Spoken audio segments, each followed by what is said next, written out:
ভারতবর্ষের আজকে যে সরকার তারা যে স্বৈরাচারী মানসিকতার দ্বারা প্রভাবিত এই বিল আনার মধ্য দিয়ে তা আরেকবার প্রমাণিত হচ্ছে। এগুলো হচ্ছে ড্রাকোনিয়ান ল বলতে পারি আমরা, যেখানে ভারতবর্ষের আজকে সরকার সংখ্যাগরিষ্ঠতার দৌলতে যা খুশি তাই করবার মানসিকতা অর্জন করেছে। ভারতবর্ষের প্রধানমন্ত্রী, ভারতবর্ষের মুখ্যমন্ত্রী, ভারতবর্ষের অন্য মন্ত্রী কোথাও কোনো দুর্নীতিতে জড়িত হয়নি বা হবে না বা হয়েছিল না, এ কথা আমি বলছি না, কিন্তু 30 দিন বেঁধে দেওয়া, 31 দিন বেঁধে দেওয়া, তারপর যদি প্রেসিডেন্ট গভর্নর সই না করে এমনি সরে যাওয়া, তাহলে আর দেশের বিচারক মণ্ডলী দরকার কি আছে? হ্যাঁ, রক্ষক ভক্ষক সঙ্গে বিচারক। এবং কখন আইনটা আনছে?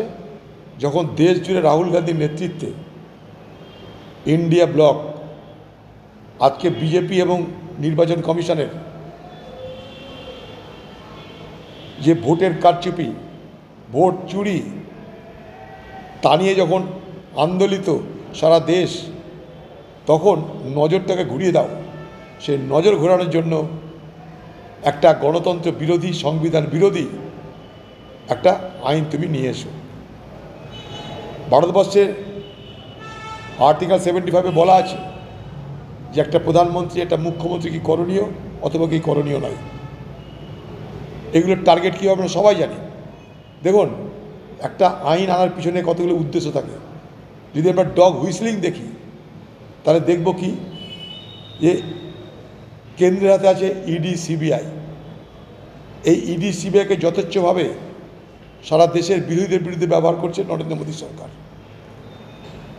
মনে করুন কাউকে ধরা হলো, যাকে মনে করছে বিজেপি পার্টি তাদের জন্য বিপদ, তাকে ধরে একটা কেসে ঢুকিয়ে দিয়ে কিছু না, খালি 30 দিন রেখে দিতে হবে। এখন তো আইন আছে, জিজ্ঞাসাবাদের জন্য 90 দিন রেখে দেওয়া যায়, 60 দিন 90 দিন রেখে দেওয়া যায় জিজ্ঞাসাবাদের জন্য। 30 দিন তো মামুলি ব্যাপার। 30 দিন কোনোভাবে রেখে দিল কাস্টডিতে, গল্প শেষ। মিথ্যা কেসে কাস্টডিতে 30 দিন রাখাটা কোনো ব্যাপারই নয় ইডি সিবিআইয়ের। ডিএমকে সরকারের আমলে একটা মন্ত্রী দুর্নীতি অভিযুক্ত হয়েছিল, সে জেলে গেছিল। সেখান থেকে বেল পাওয়ার পর তাকে আবার ডিএমকে সরকার মন্ত্রী করেছিল। এইটাকে অজুহাত করে এইরকম একখানা সংবিধান বিরোধী, এরকম একটা গণতন্ত্র বিরোধী, এরকম একটা স্বৈরাচারী আইন ভারত সরকার আনতে চাইছে। এত সহজ এগুলো পাস হতে দেওয়া হবে না। লক্ষ্য করে দেখবেন চালাকিগুলো। কোনো নতুন সংশোধনী আনতে গেলে পার্লামেন্টের নিয়ম কি জানেন?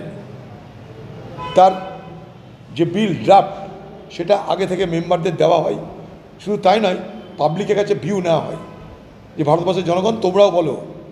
এখানে সেসবের তোয়াক্কা না করে একবারে আমাদের কথা আছে না, উঠ ছুরি তোর বিয়ে লেগেছে।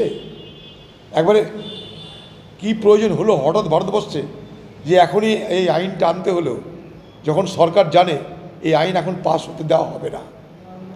অত সহজ নয়।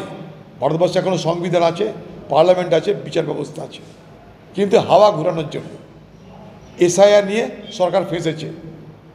সেখান থেকে বার হতে চাইছে, নতুন কিছু যুক্তির অবতারণা করো, আলোচনাটাকে ঘুরিয়ে দাও। তাই এই ঢপের কীর্তন। উঠ ছুরি তোর বিয়ে লেগেছে, 21 তারিখ পার্লামেন্ট শেষ হবে, আজকে তাকে আইন আনতে হচ্ছে, এত জরুরি। অথচ এর কোনো প্রয়োজন নেই এখন। এটা কেন কোনোদিনই এটার প্রয়োজন নেই।